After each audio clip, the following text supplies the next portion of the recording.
Jadi untuk pelaksanaan Liga 2 tahun 2020 yang dilaksanakan bulan Februari 2021, ya kita berharap dari Sriwijaya FC bahwa PT Liga mengurus izin lebih dahulu ke Mabes Polri, sehingga kita juga ada kejelasan kepastian pelaksanaan dari kompetisi Liga 2 tahun 2020 ini.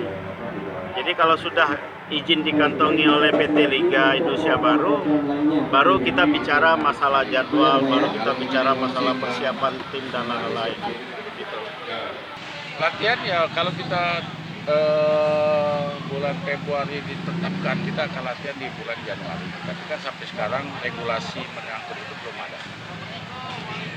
Dan senantiasa kami banggakan Bapak Haji Herman Deru. Boleh.